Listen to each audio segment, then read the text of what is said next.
Hey, Jonathan here. I've got another question for you. It is from Adam Pariso, let's say, Pariso. In a class I recently took, a student suggested that we should never use the word deposit, instead use retainer.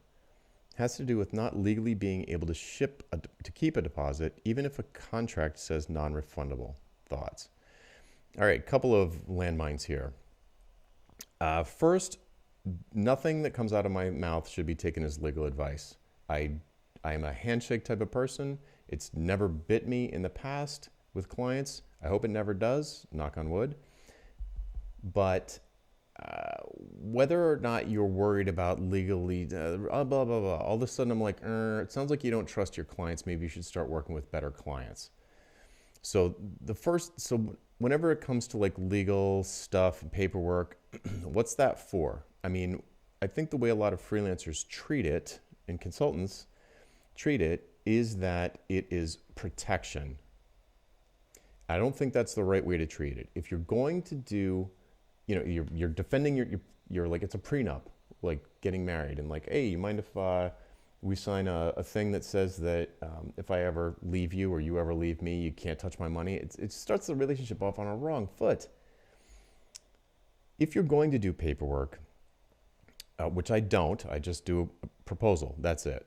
No master service agreement, no NDA. If they want me to sign an NDA, I might, but I don't get all paperworky because I just won't work with clients who I feel I'm nervous. If I'm nervous working with you, I'm not going to work with you. If you don't trust me, I don't want to work with you. It's not a good fit. So again, that's just my personality. I know a lot of people who do paperwork and it's just fine for the business. If you're going to do paperwork, I think the important part of paperwork, the nice piece of paperwork, is that it takes a lot of assumptions and it questions them, or it gets rid of bad assumptions, and it outlines things that it brings things, it makes things more clear. It can be a good way to communicate all of the details that sometimes turn into assumptions, which then sometimes turn into resentments. So the fewer assumptions that you've got in an engagement, the better. I'm all for that. Personally, I try to rectify all of those in the proposal. I make it very clear what the desired outcome is. I make it very clear how I think I'm going to help reach that outcome or affect that outcome in a positive way. And if you want to do it, pay me the full fee in advance and we'll get started. And probably there's some sort of guarantee. I usually offer some sort of guarantee depending on the type of engagement. So that's the deal. I don't think I've ever had one more than 5 or 6 pages long, even if it was a 6 or 7 figure engagement. So again, talk to your lawyer if that's not your personality style. And if you're going to use paperwork, make sure it's about dispelling assumptions and not so much like putting armor around yourself. That's the wrong attitude. If you're nervous about working with the client, don't work with the client. Okay. Now, the other thing that's sort of a landmine here is the word retainer. And I use the word retainer in a very specific way, and I recognize that it is not the way that is usually used. So in my world, where if you're a consultant, you have an area of expertise, you have some sort of specialty, you're an expert at something compared to your clients. Maybe you're not the biggest expert in the world, but you definitely know more about your thing than your clients do. Then there's a lot of value in your clients having access to your advice, to consult with you. They have a question for you because they're faced with some decision and they don't know which path they should take. And taking the wrong path is going to be very expensive. It's going to have a lot of downstream expenses associated with it if they later find out they picked the wrong tech stack or picked the wrong component for, I don't know, a set-top box that they're thinking about shipping. Whatever it is, if your client is in the early stages of what looks like it's going to be a risky or expensive project, and you are perceived as an expert in some aspect of that, then it's like paying an insurance policy to you. It's like paying for an insurance policy to be able to ask you questions whenever they want. So I, for a long time, have offered advisory retainers. In fact, this is where the bulk of my income came, like for the entire like 2006 to 2000 and probably 50, I don't even know, but for years, my main income was from advisory retainers, where someone paid to ask my advice about stuff. They were never on the clock.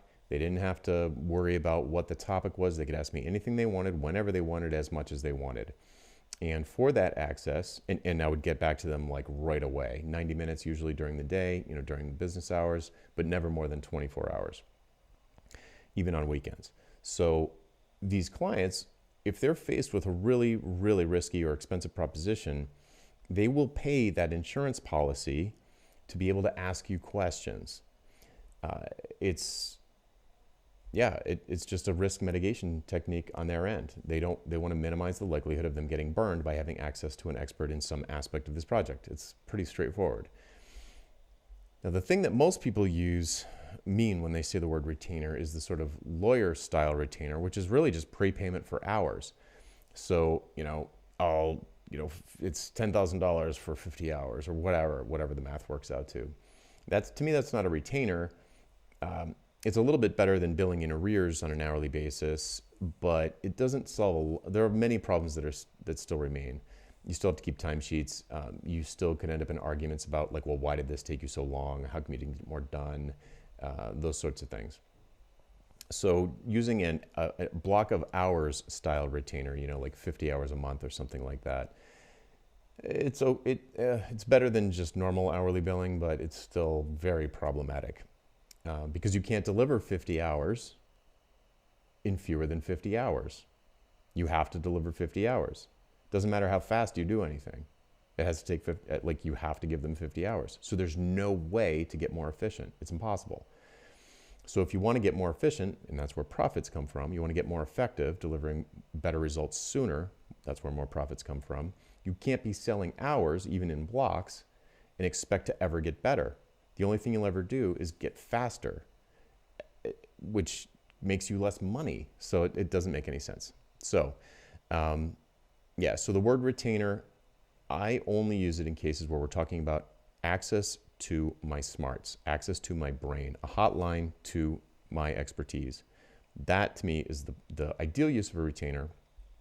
And other sort of bastardizations of the term, I think, are just hourly billing in disguise. Okay, I hope that helps. I'm Jonathan Stark, and if you have questions of your own, hashtag AskJonathan anywhere on the internet, and we will find it and I'll answer as soon as possible. Bye.